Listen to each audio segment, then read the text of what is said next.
estamos aí nessa série, e semana passada, para quem esteve aqui, pastor Pedro abriu muito bem, dizendo sobre, a gente só pensa naquilo porque sexo é bom, não é verdade? Vamos jogar real, chega de papinho, sexo é bom, segundo ele, sexo é acessível. Aí eu lembro que semana passada um cara lá atrás gritou, mais ou menos, estou tentando, não consigo. Aí o cara é complicado, fiquei com dó nesse tempo. E também tem esse negócio todo de sexo, porque tem aquela parada de ser errado, de ser proibido, tem aquele ar místico, né, que valoriza o sexo. Então, antes da gente começar, eu queria te dizer que é muito importante saber a minha situação. Eu estou solteiro, assim, eu tenho uma namorada, mas não casei ainda. Então, vocês estão ouvindo de uma pessoa que já esteve no seu local aí, ouvindo um pastor pregando sobre sexo, e eu lembro que quando eu estava sentado e o pastor ia falar assim, porque sexo é para o casamento, você tem que esperar. E eu ficava pensando, bandido. Ele fala, é fácil, porque ele vai sair daqui e vai mandar ver com a esposa. E eu ficava irado, velho. Então eu quero dizer para você que... Obrigado, Vitor. Então eu quero dizer para você que eu estou no mesmo sofrimento, só que agora desse lado de cá, tá? Então eu entendo a sua dor, tá? Você que está chamando o urubu de meu louro, eu estou contigo, cara, tá bom? Então tudo que você ouvir falar aqui é para mim também. Então, para começar, o tema de hoje é esse, o Deus do sexo. Aí a hora que vocês fazem, o Deus do sexo, eu gosto quando é espontâneo.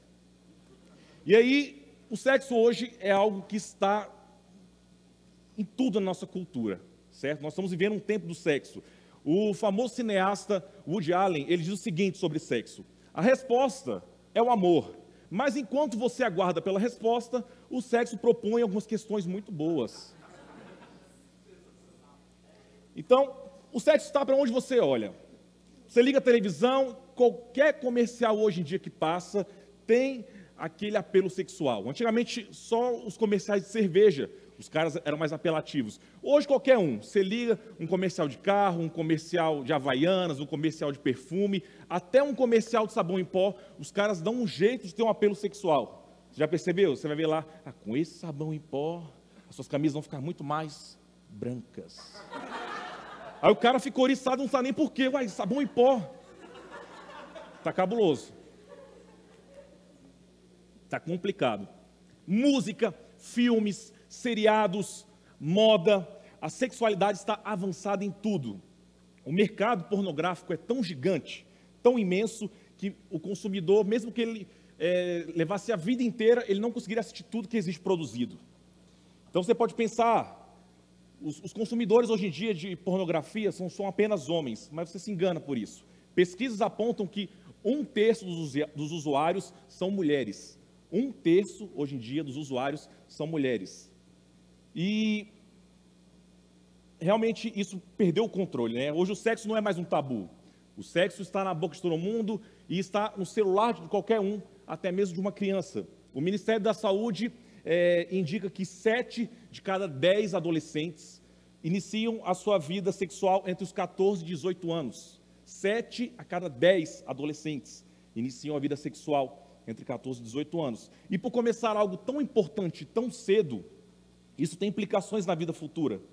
6 a cada 10 homens brasileiros, presta atenção, 6 a cada 10 homens brasileiros admitem ter tido pelo menos um amante. São dados do Ministério da Saúde. Realmente é uma triste realidade o que nós estamos vivendo no nosso tempo agora. O ser humano abandonou o Deus que criou o sexo e fez do sexo o seu próprio Deus. Se você analisar o fundo dessa questão, pode perceber que nós temos um problema de idolatria. Nós vamos tentar entender um pouquinho mais sobre isso. A palavra de Deus diz o seguinte sobre idolatria. Livro de Êxodo, capítulo 20, versículo 2, a primeira parte do versículo 5, diz o seguinte: eu sou o Senhor, o teu Deus, que te tirou do Egito, da terra da escravidão. Não terás outros deuses além de mim. Não farás para ti nenhum ídolo, nenhuma imagem de qualquer coisa no céu, na terra ou nas águas debaixo da terra. Não te prostrarás diante deles, nem lhes prestará culto, porque eu, o Senhor teu Deus, sou um Deus zeloso. Aqui nós temos 2 dos 10 mandamentos que Deus deu a Moisés para repartir com o povo. E antigamente eu li esses mandamentos e eu pensava, moleza, me dei bem, essa primeira parte, tiro de letra, porque eu sou evangélico. Eu aprendi que evangélico não idolatra, então me dei bem, certo? Porque, ainda mais quando eu lia o Antigo Testamento e eu via lá o povo hebreu adorando deuses, ídolos de outros povos, e eu pensava, muito tranquilo, idolatria para mim é só quando eu vou adorar um bezerro de ouro. Como eu não faço isso, me dei bem, 2 de 10, já estou livre, só vou me preocupar com os outros mandamentos. E aí eu cresci, fui estudando e entendi que idolatria não é só isso, que existe sim idolatria dentro da nossa igreja, e que inclusive eu precisaria ser tratado nesse tema durante a minha vida e teria que tomar cuidado com isso por toda ela. Idolatria é simplesmente tudo aquilo que se assenta na cadeira de Deus, que ocupa um lugar que está destinado a Deus. É aquilo que você valoriza, que você serve e toma como base da sua vida e que não é Deus. Como em toda idolatria, o ídolo que nós escolhemos para adorar, logo ele nos governa, ele se torna o nosso dono, ele nos domina. E embora insignificante por si só, ele cresce e ele começa a ditar como você pensa, o que você sente e como você age. Ídolo é tudo aquilo que nos dá identidade. Ele me representa e é algo que eu não consigo viver sem. O ídolo, ele é meu bem mais valioso. Ele vale tanto que eu não consigo me desapegar. Geralmente nós procuramos um ídolo que nos sirva, que tem algo para me oferecer, mas o ídolo ele sempre tem um preço. Você precisa pagar para poder receber. O ídolo pode ser algo que em sua essência é algo bom, por exemplo, família, carreira, trabalho, bens, relacionamento, inclusive o sexo. Mas os ídolos são violentos, essa é uma marca dos ídolos. Toda vez que eles sofrem oposição, eles reagem de maneira violenta. Faz parte da natureza do ídolo. Ele não admite oposição. E isso te leva à corrupção, pois vai contra a sua natureza, contra a sua criação. E você pode perguntar, Jair, então, quando é que o sexo se torna meu ídolo?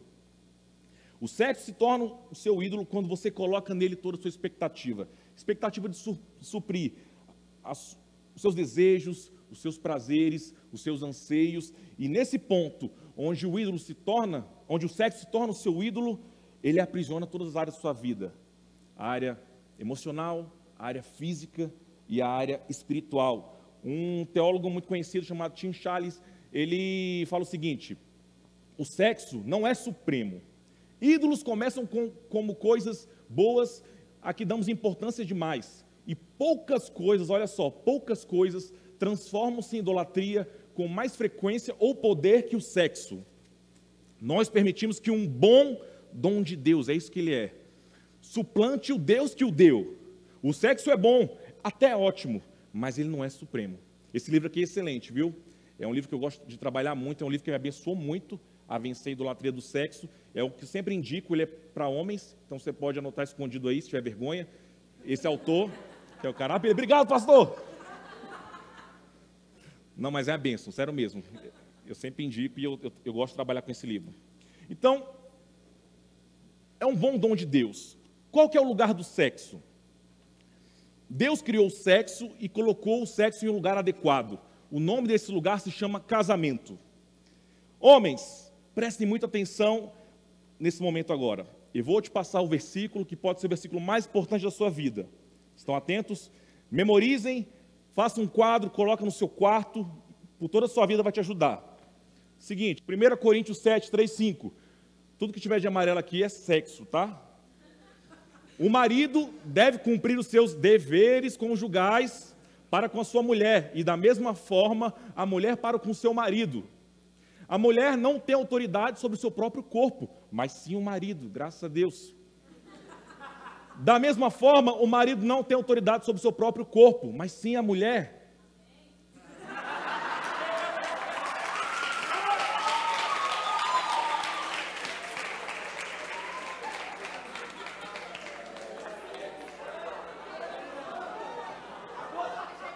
Vitão, dá água para ela aí. Amarelo, lembra que é amarelo. Não se recusem um ao outro, exceto por mútuo consentimento, durante um certo tempo, para se dedicarem, por exemplo, à oração. Depois, unam-se. Lembra o que amarelo é, né? Unam-se de novo, para que Satanás não os tente por não terem domínio próprio. Bom esse versículo, né? Nossa, é uma benção. Obrigado, Deus. De acordo com esse texto, o sexo no casamento é uma dívida. Recusar fazer sexo com seu cônjuge, atenção mulheres casadas, é roubo. É uma quebra do 8º mandamento, não furtarás. Estou falando sério, não é piada não. Fazer sexo fora do casamento é pecado. E não fazer sexo no casamento também é pecado. Olha, quando eu falo para os adolescentes, eles ficam muito felizes. Os meninos, né? Eles, caraca, eu vou ser obrigado a fazer sexo. Eu falei, vai ser obrigado a fazer sexo. Eles ficam impressionados, é engraçado. Você faz mal para o seu casamento quando você não faz sexo. Então, maridos, compareçam, honrem as calças, certo? Para de dar desculpa, estou cansado, não sei o quê, não tem novidade. Meu irmão, não tem essa, não tem vontade, tem que fazer. E mulheres, essa desculpinha de dor de cabeça é velha. Vou te dar uma dica, mulher casada. Existe um comprimidinho chamado Neosaldina. Você toma 2, espera 30 minutinhos e faz a alegria do maridão. Tá bom? Lugar do sexo é no casamento e é pecado não comparecer. Olha que bênção isso, gente. Deus é perfeito. O sexo, ele existe para nos abençoar. Só que o homem, como tudo que ele faz, ele corrompeu o sexo e ele foi dominado por isso. E por ser algo prazeroso e pecado, quando está fora do lugar dele, ele facilmente se torna um ídolo. E todo ídolo, como eu falei, cobra algo de você. E o Deus do sexo cobra caro. Fora do propósito do casamento, o sexo ele deixa de te servir e você passa a servi-lo. Esse é o preço desse ídolo, destruir as áreas mais importantes da sua vida. Por exemplo, o namoro. A primeira e principal forma de você detonar um namoro perfeitamente saudável é você adicionando sexo. O namoro simplesmente, ele não tem a seriedade, ele não tem o nível de comprometimento e ele não tem a sanção divina para suportar o sexo. Eu gosto muito que o pastor Andy Stanley aborda esse assunto. Ele diz que o contato sexual camufla todo tipo de problemas e doenças em um relacionamento. O sexo é uma neblina. Durante o namoro, ele encobre os seus sentimentos e te impede de ver e conhecer realmente a pessoa com profundidade. O relacionamento ele se torna raso, você não tem fundamentos. E o fogo e o calor que o sexo produz no seu relacionamento, ele pode durar alguns meses, mas em algum momento isso vai deixar de ser novidade. E quando a neblina passa, você percebe que você não construiu nada. Quando isso acontece, você se depara com uma pessoa que você não conhece e muitas vezes você até não se interessa mais por ela. Quantas pessoas falam, nós estávamos apaixonados nos primeiros meses, mas de repente ele mudou tanto. Ele não mudou. A neblina do sexo passou e agora você está vendo a real pessoa que você tem um relacionamento. O contato físico é importante, com certeza, mas ele não é fundamental para sustentar o seu relacionamento. Segundo Andy, no namoro, quando o contato físico aumenta, o relacionamento diminui. Quando o contato físico no seu namoro aumenta, o seu relacionamento diminui. O sexo te impede de construir fundações que irão salvar o seu relacionamento na crise. O maior problema do pecado sexual é atingir a sua dignidade. Vem a crise no meu namoro e eu não consigo buscar as respostas em Deus. Porque toda vez que eu caio nesse pecado da imoralidade sexual, eu digo, Deus, com licença, mas o Senhor não é mais bem-vindo no meu relacionamento. E pode ter certeza que quando vier a crise no seu relacionamento, ela não será resolvida com sexo. O sexo não tem poder de curar. O sexo é só neblina. Somente Deus pode curar e restaurar o seu relacionamento. Amém? Durante o namoro, não é o momento de você evoluir o contato físico. No namoro acontece o contrário, você tem que conter. Eu nunca ouvi de um casal dizer que o relacionamento não deu certo, o seguinte: ai, o nosso namoro deu errado, eu acho que a gente demorou demais para fazer sexo. Não existe isso, nunca ouvi isso. Mas em diversos relacionamentos que terminam, quando o sexo faz parte, quando o sexo entra, ele abre espaço para uma série de dificuldades. Entra ciúmes, briga, inveja e até traição. Problemas relacionais, ou seja, personalidade, perfil, missão, são a causa primária dos problemas de relacionamento. Problemas relacionais são a causa primária de problemas de relacionamento, não são os problemas físicos. E a primeira vítima que o Deus do sexo faz no seu relacionamento, a primeira e a principal vítima é a fidelidade. A fidelidade, ela é muito atacada pela imoralidade sexual. Ela é tão violenta que tem escravizado homens e mulheres todos os dias. E o preço, como o ídolo tem o seu preço, quem paga o preço é a família. Casamentos destruídos, filhos sem referenciais, dignidade abalada. A idolatria do sexo faz você fazer coisas que não estavam no seu plano de vida. Ninguém que eu conheço planeja casar um dia, ter filhos, construir uma família e em determinado ponto da sua história trair e destruir tudo que construiu. Ninguém planeja isso. Ninguém planeja isso, mas isso acontece todos os dias com pessoas à nossa volta, não é verdade? A idolatria transforma a sua identidade. A partir do momento que ela entra na minha vida, ela vai me moldando gradativamente. Vamos imaginar o seguinte exemplo: uma menina nova, 18 anos, tal, se converte e se torna uma seguidora exemplar de Cristo. E ela planeja: não, eu tenho alguns planos na minha vida. Eu quero ter um bom trabalho, uma boa carreira, eu quero conhecer um cara crente, bem crente, bonito, tal, charmoso, como esse cara aí na frente que está falando. Obrigado. E ela pensa: e eu quero ter filhos com ele, quero ter uma família e tal, não sei o que, esses são meus planos. E eu quero ter isso com 23 anos. 23 anos eu quero estar casada com esse cara. Beleza? Aí passa um tempo, chega a 23 anos, não acontece, ela está solteira. Já bate aquele nervosismo. Ai. Aí está nervosa, passam mais 5 anos do prazo, do deadline dela. Então, aí, meu irmão, ela já começa a ficar tensa. Muito medo, muita ansiedade, porque ela tem em mente que só pode ser feliz com esse plano. E aí você percebe que nesse momento, algo que era para ser bom na vida dela, começa a se tornar idolatria. Deus já não é mais o bem mais valioso dela. Deus não é suficiente. Quando um projeto pessoal se torna o maior anseio do seu coração, presta atenção, quando um projeto pessoal se torna o maior anseio do seu coração, ele passa a ocupar um lugar na minha vida que pertence a Deus. Mas a nossa personagem da história não percebeu isso. Então passa mais tempo. Já tinham passado 5 anos. Passou mais 5 anos e é pronto. Agora, meu irmão, a casa caiu. Ela percebe que precisa fazer algo.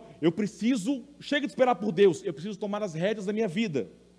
Então ela faz algo que ela mesma não aprovaria 10 anos atrás. Ela baixa o seu padrão. Ela baixa o padrão.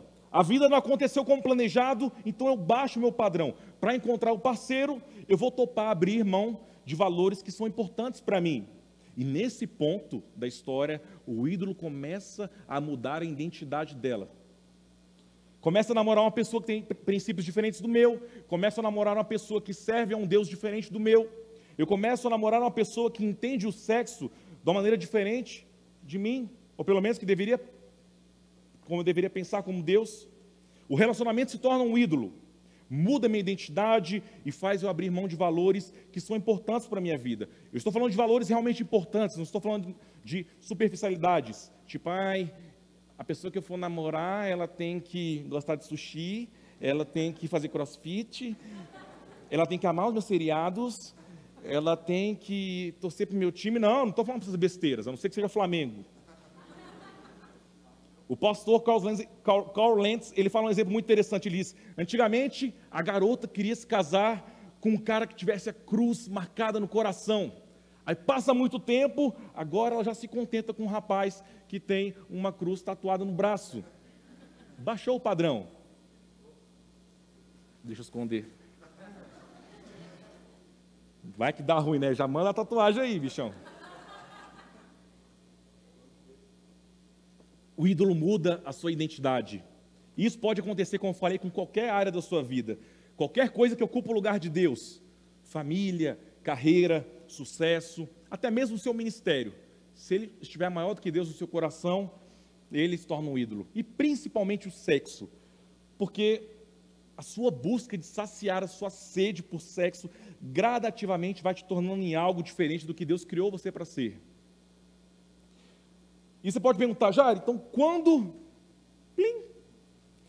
o sexo ocupa a cadeira de Deus em minha vida, quando é que isso acontece? Quando o cansaço, o estresse, a solidão, o tédio, a dor, a frustração, a rejeição te leva ao pecado sexual. Então, o pecado tornou-se para você fonte de vida. Seja por meio da pornografia, da masturbação, do sexo em um relacionamento descartável, ou de um sexo fora do casamento, que é o lugar adequado para ele. O pecado, ele ocupa o lugar de Deus quando ele se torna o seu remédio. Pecado sexual, no caso. É quando pensar no pecado me dá força para prosseguir. A adrenalina da satisfação sexual se torna uma droga. Ela me estimula, ao ponto que eu começo a me questionar se eu consigo viver sem isso. Nesse estágio, o sexo tornou-se a minha alegria, o meu amigo, o sexo tornou-se o meu consolador, o meu refúgio, o sexo tornou-se a minha justiça, o meu prazer, o sexo tornou-se o meu conforto e a minha paz. O sexo se torna meu Deus quando ele é a resposta para os anseios do meu coração. Você procura o sexo porque você se sente sozinho, solitário, triste, carente, estressado. Quando o sexo é a resposta do anseio do seu coração, ele se tornou o seu Deus, ele se tornou o seu ídolo. Nesse momento, ele ocupa um lugar que pertence somente a Jesus. Aquele mesmo autor que eu falei daquele livro, ele diz que a idolatria é um antideus. Cada vez que eu peco, eu faço uma declaração sobre mim e eu faço uma declaração contra Deus. Presta atenção nisso. Cada vez que eu peco, eu declaro a minha própria independência, o meu próprio desejo de ser livre de Deus. Eu declaro que eu posso fazer melhor do que Deus. Eu declaro que eu posso ser um Deus melhor do que Deus. Quando eu sou Deus, a satisfação sexual é um direito meu. O sexo existe para me trazer prazer, e o valor das outras pessoas é medido somente na habilidade de cumprir aquilo que eu estou convencido que eu preciso. Nesse momento, o sexo é meu Deus, e eu sou o meu próprio Deus. Mas quando Deus é Deus, quando Deus ocupa na minha vida o lugar de Deus, o sexo para mim é um presente dado para fortalecer o meu casamento através de um serviço ao meu cônjuge. O sexo, ele é guardado, ele é estimado, ele é santificado, e ele me motiva alegremente a dar graças e louvar a meu Deus. Quando eu sou Deus, eu estou escravizado. Quando Deus é Deus, eu realmente sou livre. Pode passar? Esse autor diz o seguinte, que só batalhas com o ídolo sexual, talvez você seja hoje escravizado por esse ídolo. E não é muito difícil, como a gente viu pelas estatísticas da nossa nação e da sociedade. Talvez sua batalha com o ídolo sexual, ela não comece com o seu comportamento hoje, com o que você tem feito. A sua batalha começa você fazendo a seguinte reflexão, ela começa com o que você quer ser e pelo que você vive. Quem você quer ser? O que você quer construir no futuro? E pelo que você vive? Qual é a sua causa? Qual é a sua bandeira? Qual é a sua paixão? Por isso que nós temos que levar muito a sério isso. Sexo não é brincadeira. Ele, como eu já expliquei, ele foi algo feito por Deus, ele tem propósito no lugar certo, ele te abençoa, ele fortalece seu casamento, ele te dá prazer, ele te dá alegria. Mas o homem, como tudo, corrompeu e foi algo criado por Deus, e é algo para nos abençoar. Mas a gente brinca com isso. Outra vez eu peguei aqui e falei que quantas vezes você ora por uma namorada, por um namorado, por uma esposa, por um esposo, você ora e pede para Deus, e aí Deus dá, e aí você permite em pouco tempo que a imoralidade sexual entre no seu relacionamento, e aquilo que era para abençoar, torna-se maldição na sua vida. Então, da mesma maneira, nós temos que encarar sim o sexo. Temos que tomar muito cuidado para que ele não se torne o seu Deus. Porque quando ele entra na sua vida, ele destrói. Primeira coisa é acabar com sua dignidade. Quem vive na imoralidade sexual sente culpa o tempo todo, se sente distante de Deus, tem vergonha de Deus, não consegue realmente ter um relacionamento que cresce de intimidade com Deus. Então, deixa Jesus ocupar esse lugar. Se arrependa, busque ajuda, não tenha vergonha. Você tem passado por algum tipo de prisão, seja em masturbação, pornografia, seja em sexo mesmo, com vários parceiros, ou até mesmo no seu namoro. Se hoje você tem namorado e tem vivido mesmo um relacionamento de fachada, onde as pessoas pensam que vocês estão vivendo um relacionamento saudável, mas ele está corrompido pelo sexo. Porque antes do tempo é isso que ele faz, é uma neblina. E aí o diabo, ele é tão astuto que ele deixa você ter consciência disso depois que você casa, porque ele estraga, detona a sua vida. Que aí você percebe, caramba, eu não conheço essa pessoa, eu não construí nada, porque quando vem a crise, não é o sexo que salva, é o que você construiu, é Jesus que salva. É Jesus que resgata, que restaura o seu relacionamento. É o que você conversa, é oração, é palavra. Isso te une. Isso é construir fundamentos no relacionamento. Não é sexo. O sexo tem o seu local, mas não é para o namoro, é para o casamento. Amém?